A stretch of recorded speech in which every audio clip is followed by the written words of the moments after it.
observe. Cousin O'Merle. What said our cousin when you parted from him?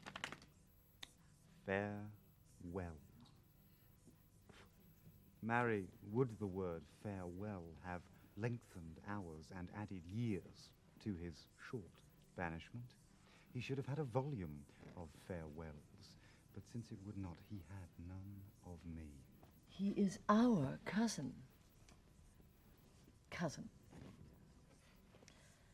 Ourself and Bushy, Bagot here and Green, observed his courtship to the common people, how he did seem to dive into their hearts with humble and familiar courtesy. Off goes his bonnet to an oyster wench. A brace of draymen bid God speed him well, and had the tribute of his supple knee with, "Thanks, my countrymen, my loving friends, as were our England in reversion his, and he our subjects next degree in hope." Well, he is gone, and with him go these thoughts. Now,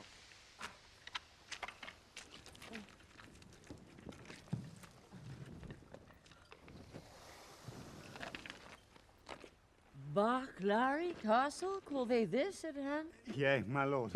How brooks your grace the air after your late tossing on the breaking seas? Needs must I like it well. I weep for joy to stand upon my kingdom once again. Dear earth, I do salute thee with my hands, though rebels wound thee with their horses' hooves. Fear not, my lord. That power that made you king hath power to keep you king, in spite of all. He means, my lord, that we are too remiss, whilst Bolingbroke, through our security, grows strong and great in substance and in power. Discomfortable cousin, knowest thou not that when the searching eye of heaven is hid behind the globe that lights the lower world, then thieves and robbers range abroad unseen, in murders and in outrage boldly here. But when from under this terrestrial ball he fires the proud tops of the eastern pines, and darts his light through every guilty hole, then murders, treasons, and detested sins, the cloak of night being plucked from off their back, stand bare and naked, trembling at themselves. So when this thief, this traitor, Bolingbroke, who all the while hath revelled in the night whilst we were wandering with the antipodes, shall see us rising in our throne the east, his treasons will sit blushing in his face, not able to endure the light of day, but self-affrighted tremble at his sin. Not all the water in the rough, rude sea can wash the balm off from an anointed king. The breath of worldly men cannot depose the deputy elected by the Lord. For every man that Bolingbroke hath pressed to lift shrewd steel against my golden crown, God for his Richard hath in heavenly pay a glorious angel. And if angels fight, weak men must fall, for heaven still guards the right. Glorificamus, glorificamus Domine. Welcome, my lord. How far off lies your power? No near, no further off, my gracious lord, than this weak arm. Discomfort guides my tongue and bids me speak of nothing but despair. For all the Welshmen, hearing thou wert dead, are gone to Bolingbroke, dispersed and fled. Comfort, my liege. Why looks your grace so pale? But now the blood of 20,000 men did triumph in my face, and they are fled. Until such blood thither come again, have I not reason to look pale and dead? All souls that will be safe fly from my side, for time hath set a blot upon my pride. Comfort, my liege. Remember who you are. I have forgot myself. Am not I king? My name, a puny subject, strikes at thy great glory. Oh, look not to the ground, ye favourites of the king. Are we not high? High be our thoughts. I know, my Uncle York hath power enough to serve our turn. Who comes here? More health and happiness betide my liege than can my care-tuned tongue deliver him. My ear is open, and my heart prepared. The worst is worldly loss thou canst unfold. Say, is my kingdom lost? 'Twas but my care. What loss is it to be rid of care? Cry, woe, destruction, ruin, and decay. The worst is death, and death will have his day. Glad am I that your highness is so armed to bear the tidings of calamity. Like an unseasonable stormy day, which makes the silver rivers drown their shores, as if the world were all dissolved to tears, so high above his limits swells the rage of Bolingbroke, covering your fearful land with hard, bright steel, and hearts harder than steel. White beards have armed their thin and hairless scalps against thy majesty. Both young and old rebel, and all goes worse than I have power to tell. Too well. Too well thou tell'st a tale so ill. Where is the Earl of Wiltshire?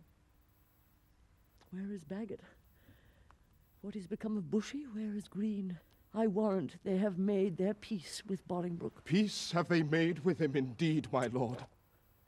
Villains, vipers, damned without redemption, dogs easily won to fawn on any man, snakes in my heart blood warmed that sting my heart. 3 Judases, each one thrice worse than Judas, would they make peace? Ah, terrible hell, make war upon their spotted souls for this. Again uncurse their souls.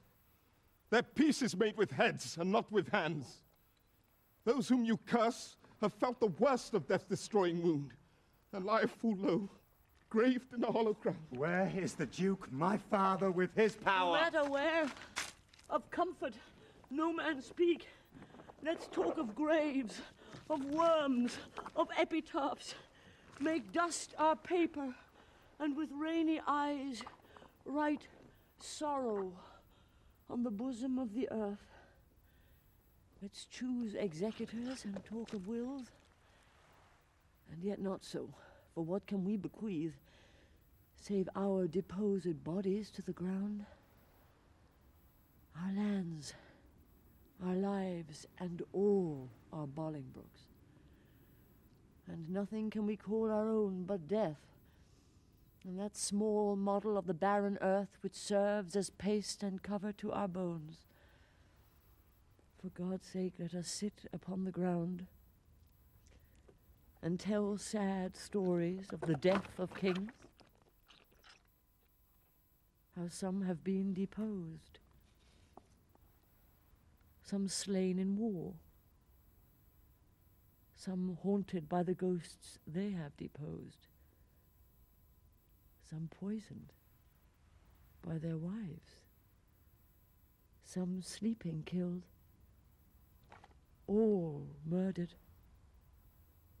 For within the hollow crown that rounds the mortal temples of a king keeps death his court, and there the antic sits, scoffing his state and grinning at his pomp, allowing him a breath, a little scene to monarchize, be feared and kill with looks, infusing him with self and vain conceit, as if this flesh that walls about our life were brass impregnable.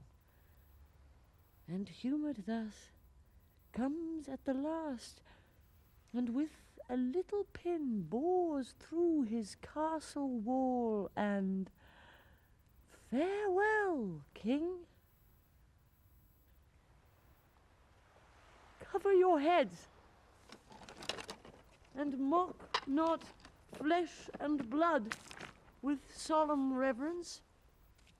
Throw away respect, tradition, form, and ceremonious duty, for you have but mistook me all this while.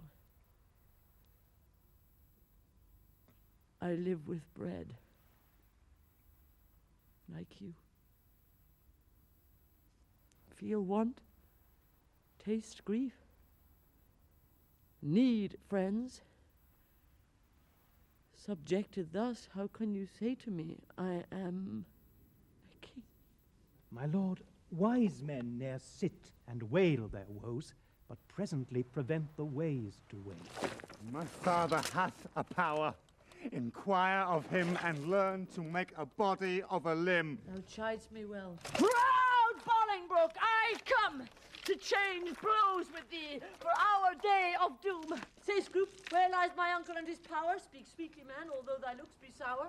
I play the torturer, by small and small to lengthen out the worst that must be spoken. Your uncle York is joined with Bolingbroke, and all your northern castles yielded up, and all your southern gentlemen in arms upon his party. Thou hast said enough. Beshrew thee, cousin, which did lead me forth of that sweet way I was into despair. What say you now? What comfort have we now? Go to Flint Castle. There I'll pine away. A king. Woe's slave shall kingly woe obey.